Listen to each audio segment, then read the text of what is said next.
Hi parents, welcome to Parenting Diaries with Preeti. And today we're going to talk about a question which I'm sure most of the parents out there are facing, which is how do I build good habits in my child? I'm sure all our kids are really wonderful. सब लोग बहुत अच्छे हैं, सारे बच्चे बहुत अच्छे हैं. पर we as parents, we are always striving them to get better and better. बहुत natural सी चीज़ है. As a parent, we are always wanting our kid at any particular point of time to inculcate some or the other habit. It could be anything. It could be something as simple as whatever meal I'm serving in your plate, you finish it. Do not watch TV and mobile while having food. Read every day. Get up early in the morning. तो किसी भी habit पे हम as a parent हो सकता है काम कर रहे हो अपने बच्चे के साथ, पर कहीं पे हमें सक्सेस नहीं मिल रही है. बच्चा सुन ही नहीं रहा हमारी बात. हम बोल रहे हैं, सुन ही नहीं रहा. कई घरों में तो काफ़ी टेंशन भी हो जाती है. मार रहे हैं, बच्चा रो रहा है, माँ डांट रही है, तो काफ़ी एक टेंस सी सिचुएशन भी हो जाती है. तो ऐसी सिचुएशन में जब हम चाहते हैं कि हमारा बच्चा कोई एक हैबिट अडॉप्ट करे और हम ऐसा उससे नहीं करवा पा रहे हैं, तो हमें क्या करना चाहिए? इस वीडियो में मैंने इस चीज़ के बारे में कुछ पर्सपेक्टिव दिए हैं, कुछ पॉइंटर्स दिए हैं. आप सारा वीडियो देखो. I am sure by the end of the video you will either get a solution to what you are suppose to do with your child so that he gets that habit in himself, और at least एक answer तो आपको मिल ही जाएगा कि कहाँ पर आप गलत जा रहे हो. अगर ये वीडियो आपको पसंद आता है तो इसको अपने फ्रेंड्स के साथ, रिलेटिव्स के साथ शेयर ज़रूर करिएगा और सब्सक्राइब ज़रूर करिएगा चैनल को. और अगर वीडियो देखने के बाद आपको आपकी प्रॉब्लम का सलूशन नहीं भी मिलता है तो आप कमेंट सेक्शन में अपनी स्पेसिफिक प्रॉब्लम को मेंशन करिएगा. मैं आपकी पूरी मदद करने की कोशिश करूंगी. Let's get on with the video and see what we can do to get that one good habit in our child.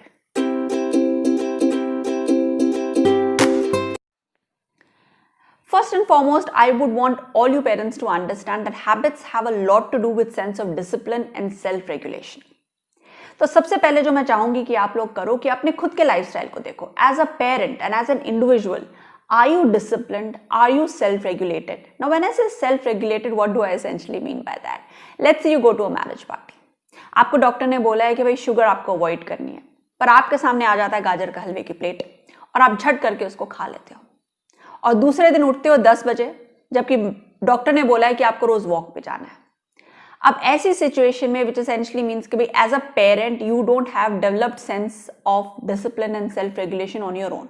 तो ऐसी सिचुएशन में आप बच्चे को कैसे सिखा पाओगे?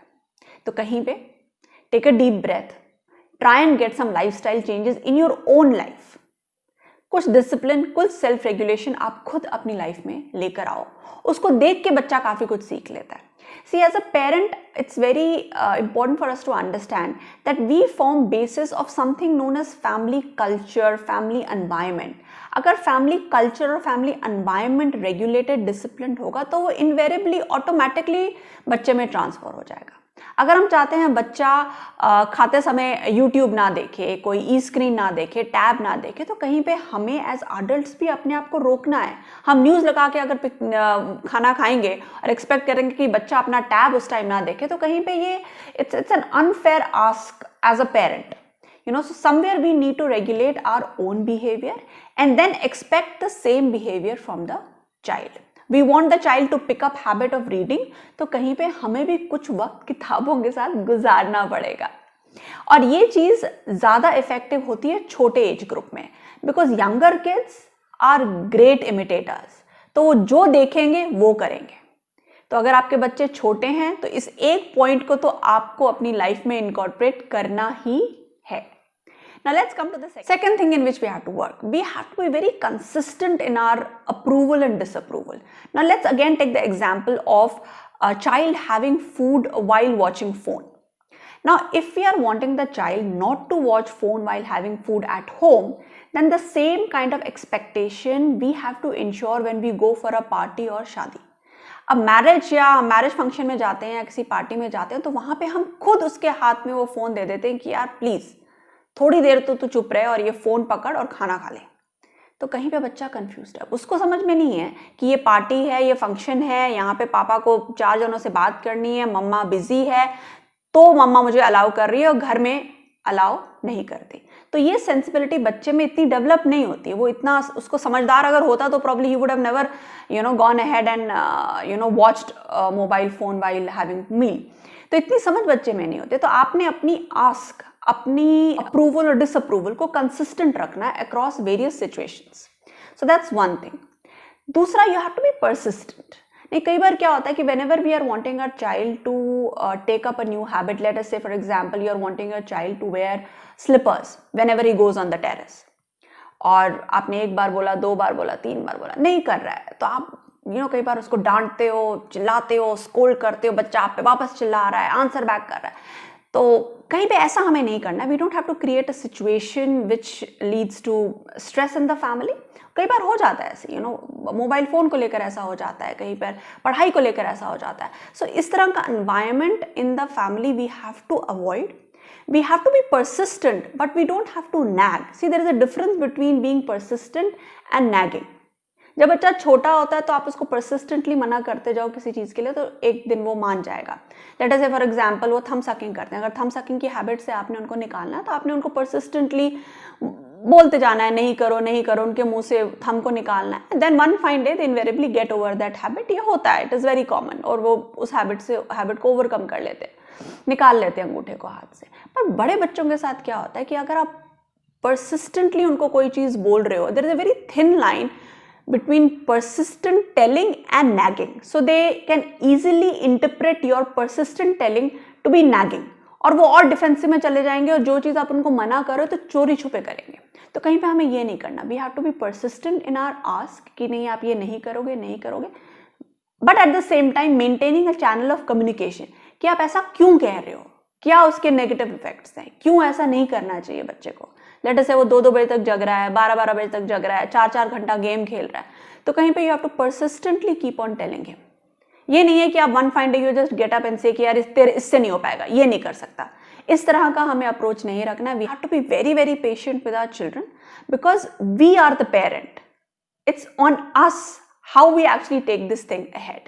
Now the third point that I want to make is with respect to habits which are very essential for our daily life. I think we need to start pretty early. Indian families में कई बार क्या होता है ना कि हम लोग ये चीज़ें काफ़ी लेट के लिए छोड़ देते हैं। अब जैसे हैबिट्स होती हैं, जैसे कि खाने के बाद अपनी प्लेट उठाना, अपनी चीज़ें जगह जगह पे रखना, खेल रहे हैं, कूद रहे हैं, टॉयज वहीं बिखरे पड़े हैं, तो हमें बच्चों में ये हैबिट डालनी कि भाई आपने अगर पढ़ा है या आपने अपने खेला है तो अपने टॉयज उठा के आप अपने बॉक्स में रखिए और उसको उसकी जगह पे रख के आइए। तो ऐसी कुछ जो हैबिट्स हैं वो हमें अपने बच्चों में काफ़ी यंग एज में डालनी चाहिए। Now in my day care I had really small kids, 2 साल के, 3 साल के, 4 साल के बच्चे होते थे। They so beautifully would number 1 finish their entire food and number 2 pick up their plates and put in washing. And they used to take pride in it. उनको बहुत प्राउड फील होता था बिकॉज छोटे से बच्चे के लिए ना वो एक काम भी बहुत एक प्राउड मोमेंट सा होता है। And they used to come and tell me कि मैम देखिए हमने कर दिया, हमने कर दिया। हम काफ़ी उनको पॉजिटिवली मोटिवेट करते थे, काफ़ी प्रेज करते थे, क्योंकि काफ़ी अच्छा लगता था when they used to very willingly do all those things. तो कहीं पे we need to see that we should not really leave these things till very late, क्योंकि जितना लेट करोगे उतना बाद में इस तरह की जनरल हैबिट्स बच्चे में डालना मुश्किल हो जाएगा। Now when I speak about positively motivating little kids to do these small things, now this brings me to my next point, which is अगर कोई एक ऐसी हैबिट है जो बच्चा अपने में इनकॉर्पोरेट नहीं कर रहा है, अडॉप्ट नहीं कर रहा है, आप काफ़ी उसको कुछ बोल रहे हो, कर रहे हो, पर फिर भी वो आपकी बात नहीं मान रहा है, तो ऐसे में क्या आपको उसको पनिश करना चाहिए? क्या स्टिक एक ऐसा अप्रोच है जिससे कि बच्चा आपकी बात मान जाएगा? पर्सनल लेवल पे मुझे ऐसा लगता है punishment is a very short term solution to a problem which needs us to be very patient and very persistent. ये पॉइंट मैंने परसिस्टेंस का पहले भी कहा था। We have to be persistent, we don't have to resort to tactics which are short term. Punishment से क्या होगा, जैसे कई घरों में ऐसा होता है खाना फिनिश कर दो नहीं तो आपको बाथरूम में बंद कर देंगे या बुड्ढा बाबा आ जाएगा, ऐसे करके हम बच्चे को डराते हैं, धमकाते हैं। तो इस तरह का अप्रोच क्या हमें अडॉप्ट करना चाहिए? तो कहीं पे मुझे ऐसा नहीं लगता कि पनिशमेंट से we can bring about any long term change in a child's behaviour. अगर हमें बिहेवियर में बच्चे की कोई चेंज चाहिए, we have to be absolutely patient, और पहले भी जो मैंने कहा we have to be absolutely persistent and consistent with our approach. And we also have to resort to positive motivation. You know, positive motivation is an excellent tool in our hand to motivate anybody to do anything. It could be a 4-year-old child or a 40-year-old individual. You know, positive motivation से जो आप achieve कर सकते हो वो किसी और चीज़ से आप अचीव नहीं कर सकते. ये मेरा पर्सनल मानना है. बच्चे को हमें प्रेज करनी चाहिए, उनकी छोटी छोटी अचीवमेंट्स को रिकग्नाइज करना चाहिए. See it's very important for us to understand as parents that जो हम कहते हैं, जो हम बोलते हैं, वो बच्चों के लिए बहुत इंपॉर्टेंट होता है. आपको शायद रियलाइज नहीं होगा, आपको लगेगा शायद आपके बच्चे ने सुना भी नहीं है, पर एक एक वर्ड जो आपके मुंह से निकलता है वो बहुत बहुत इंपॉर्टेंट होता है. इसलिए मैं कहती हूँ कभी बच्चे के सामने ये नहीं कहना चाहिए कि तुम तो ये कर नहीं सकते या इससे होगा नहीं. You never know what kind of an impact it can really put on the child. तो इस तरह की नेगेटिव लैंग्वेज हमें बच्चे के सामने कभी भी यूज नहीं करनी. और बने से बच्चा, it can be as young as 2 years to 20 years. Parents hold a very important place in the life of a child, which we as parents don't sometimes even realize, because हम अपनी परेशानियों में कई बार इतने डूबे हुए होते हैं कि हमें ये नहीं रियलाइज होता कि बच्चे के लिए हम कितने important हैं. So for a responsible parenting, please be very sure of what you are telling your child to do and what you're telling your child not to do. Now, the last point that I want to make here is that when it comes to having a disciplined family culture, जो मेरा पहला point था कि हमें घर में एक disciplined और एक self-regulated environment रखना चाहिए. तो from that perspective मेरे ख्याल से as a parent it is very necessary for us to set strong ground rules. अगर कोई हैबिट हम चाहते हैं हमारे बच्चे में हो तो उसके लिए हमें strong ground rules lay down करने पड़ेंगे कि अगर रोज़ हमें 1 घंटे के लिए बच्चे को टीवी देखने देना है तो वो 1 ही घंटा होना चाहिए, वो 2 घंटे नहीं हो सकता. और अगर हमारा डिनर का टाइम 8:30 है तो वो 8:30 ही होना चाहिए. तो कहीं पे हमें अपने पूरे फैमिली कल्चर को भी देखने की ज़रूरत है, कहीं पे हमें अपने इंटरेक्शन को बच्चे की तरफ वो देखने की ज़रूरत है, हम किस तरह से उससे बात करें, किस तरह से उसे मोटिवेट कर रहे हैं, कहीं पे अपने बिहेवियर को कंसिस्टेंट और परसिस्टेंट बनाना है. There is nothing that's impossible with respect to kids. It's all about our own patience and knowing how to do it the right way. I hope you found this video useful. If you found it useful, please share it with your friends. Press the like button and do visit again. I'll be coming over with more such videos. Until the next time, bye-bye.